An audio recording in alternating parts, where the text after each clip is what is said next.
que eles estão vindo já.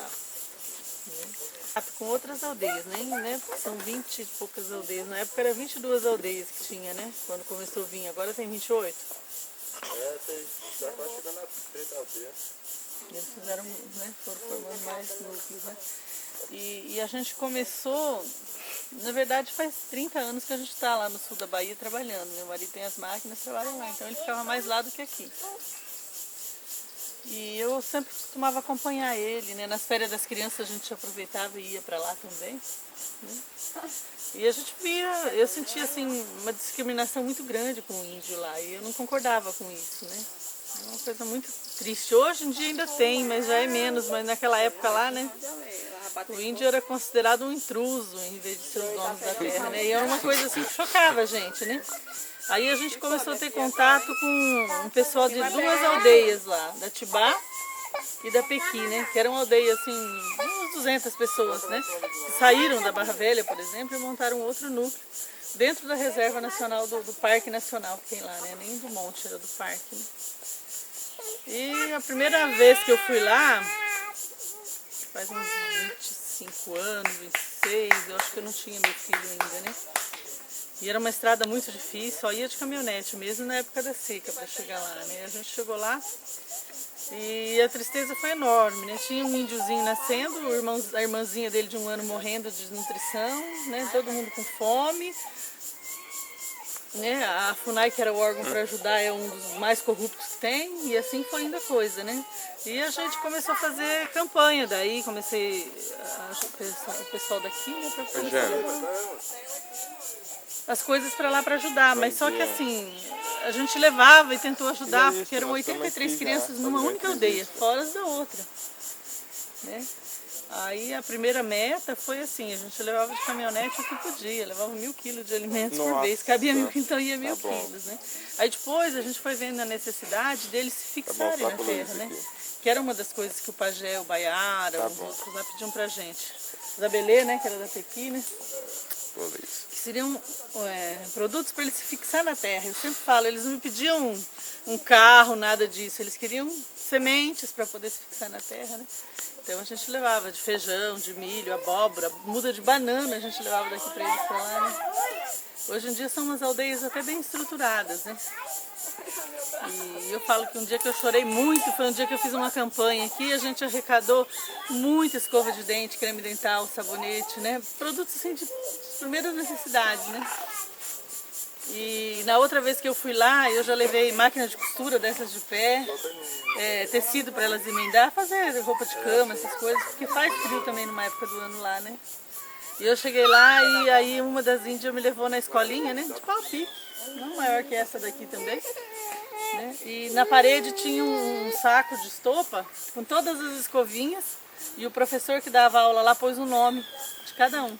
Então todo dia ele levava as crianças na fonte que tinha, onde tinha água, e ensinava a escovar os dentes, né? Ah, o dia que eu vi isso, eu falei, nossa, já valeu toda a campanha, né? E aí um dia, né, tem que conhecer a Barra Velha e tal, e a gente não tinha muito acesso, porque a Barra Velha era fechada na época. Né? Houve Não quer? Então vem, mãe, vem, dá o pé. Ixi, apaixonou, agora já tá enrolada. Não, dá o pé. E aí nós conhecemos uma índia em Itamaraju, né, que é a cidade próxima lá, e um professor da aldeia. E aí a gente queria conhecer. Eles levaram a gente lá para conhecer a aldeia, né? Demorou meio dia para chegar lá, deixamos o escapamento do carro no caminho, sabe? Porque a estrada era de difícil acesso, né? A ponte era de madeira, passamos em cima da ponte do Rio Caraíba de madeira. Você olhava para baixo assim, nossa, você teve que passar. Aí chegamos lá e não podia entrar, né? Aí quando chegou no portão ali, aí a Joélia desceu, né? Foi a Joélia que estava com a gente. Desceu, falou, empachorrando lá com o pessoal, né? Aí eles deixaram a gente entrar. E a gente ia para casa do cacique. Eu não sei se era seu pai na época ou quem era. Acho que não. E aí não tava, aí foi onde a gente conheceu o Adalto, nós fomos na casa do Adalto. Eu acho que não tinha nem o menino mais novo dele, né? Eles eram novinhos. E aí conversamos com ele e tudo, ele falou da necessidade de estar saindo da aldeia para vender os artesanatos que todo mundo estava fazendo.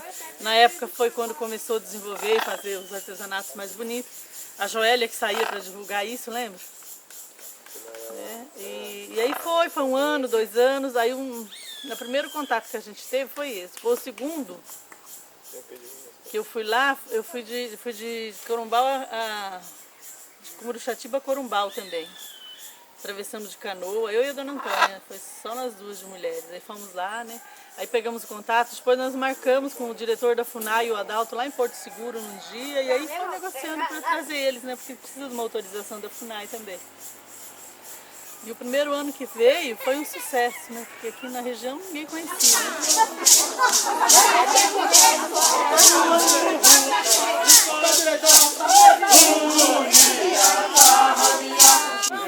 Bom, eu, como historiadora, fiquei encantada, né? É uma oportunidade única para mim de conhecer um pouco mais da cultura. Espero que isso se repita mais vezes e muitas outras pessoas possam se inteirar com as coisas que acontecem na nossa sociedade. E o indígena é uma peça fundamental da nossa história e da nossa formação.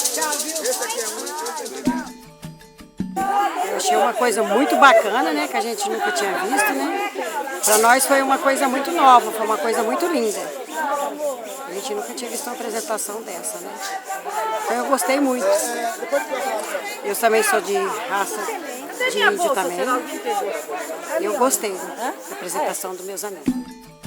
É muito importante para as pessoas entrarem em contato e ver a realidade deles sem um olhar de fora, sem nenhuma lente.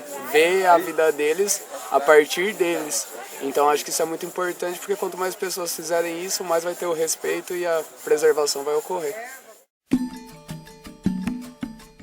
Queria falar um pouco da minha experiência, que tive que conhecer um pouco da cultura indígena, um pouco mais, saber o que é a importância do índio para a sociedade brasileira. Eu acho que é importante as pessoas saberem, né, conhecer, porque conhecendo a cultura, as culturas, as diversidades das culturas, vai estar conhecendo um pouco da sua própria história, que é o Brasil. Eu acho importante mesmo, né, esse documentário, entendeu, que a gente tem feito em prol tá trazendo, certo, o conhecimento, né, levando as pessoas a estarem interessadas a conhecer mesmo, né, saber um pouco de si próprio, né, porque saber um pouco da cultura negra, saber um pouco da cultura indígena, saber um pouco da cultura europeia, as pessoas vão estar se conhecendo a si próprio. É isso que eu acho importante, né, conhecer da sua própria história, né, porque querendo ou não, todos nós temos sangue indígena, sangue europeu, sangue africano, né, correndo nas nossas veias.